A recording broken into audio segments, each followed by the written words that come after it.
Begitu juga para jamaah sekalian dengan nikmat buang air besar. Ini sama juga kalau dicabut sama Allah merana. Saya punya tetangga di Jogja, tetangga saya. Beliau sudah meninggal rahimahullah. Terkena kanker kolon. Kanker kolon tuh kanker usus besar. Ketika periksa ke dokter, dia sering ke rumah saya. Ini tetangga di Jogja. Dia ke rumah. Saya mengantar dia periksa.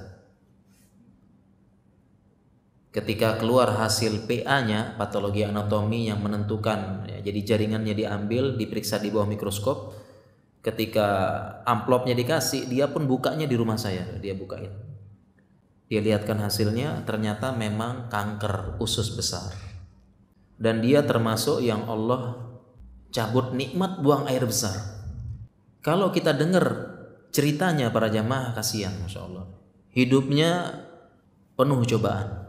Solusi saat itu yang ditawarkan adalah itu kankernya diambil semuanya, diangkat semuanya, karena kankernya ini kan menutup jalan usus besarnya. Solusinya diambil semuanya, kemudian diambil kanker, kemudian dibuatkan, mohon maaf ya, anus buatan, karena yang di bawah sudah tidak berfungsi lagi. Dibuatkan anus buatan di mana? Di samping pinggang. Dekat pinggang bawah, kemudian dihubungkan dengan selang, dan selang tersebut ditampung dalam wadah kresek, wadah khusus, sehingga dia buang air besarnya bukan seperti kita, tapi buang air besarnya keluar pelan-pelan secara otomatis lewat selang tersebut, sehingga kemana-mana dia bawa wadah yang isinya, mohon maaf, kotoran. Itu solusinya supaya tidak nyeri. Tapi dia bilang saya tidak mau operasi katanya, karena dia berpikir saya tidak mau kalau sholat bawa kotoran, tidak mau bawa kotoran, ya, dalam kantongnya itu bawa kotoran, karena keluar otomatis. Tidak ada lagi, kalau kita kan bisa dikontrol dengan otot, ya, otot bisa ngatur keluarnya kapan, sphincter namanya, sphincter ani. Nah ini enggak, keluar kapanpun, ya, terserah. Dia bilang saya tidak mau sholat bawa kotoran, padahal kalau ini pun uzur. Akhirnya apa? Akhirnya dia memilih tidak dioperasi dan menanggung rasa nyeri. Bagaimana rasa nyerinya? Kalau kita dengar cerita dia, kita banyak bersyukur tentang nikmat Allah yang satu ini. Ya, jadi saya sering ke rumahnya menghibur, berobat saya antar.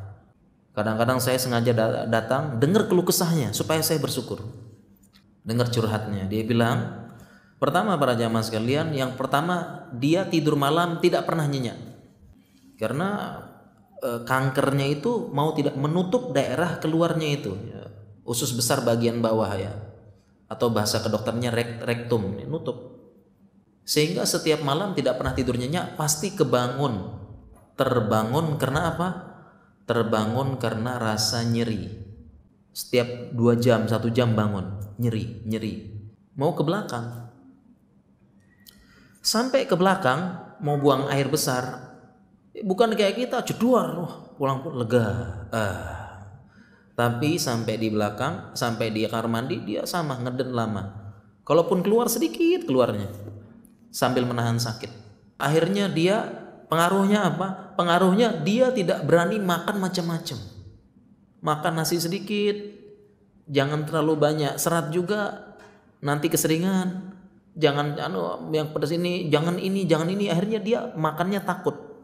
Makannya sedikit-sedikit. Kenapa? Karena kalau makan banyak sering ke kamar mandi nanti. Makannya sedikit-sedikit dia tahan-tahan. Jadi sudah sakit, makan pun tidak nikmat, ya mah.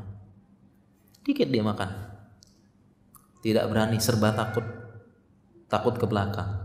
Minum susu juga tidak berani sedikit. Ya, sudah lapar, tidak nyaman makan, terbatas, merasakan nyeri terus, tidur tidak nyenyak, dan tentunya badannya langsung kurus banget. Apalagi ditambah kankernya, ditambah nyeri terus para jemaah.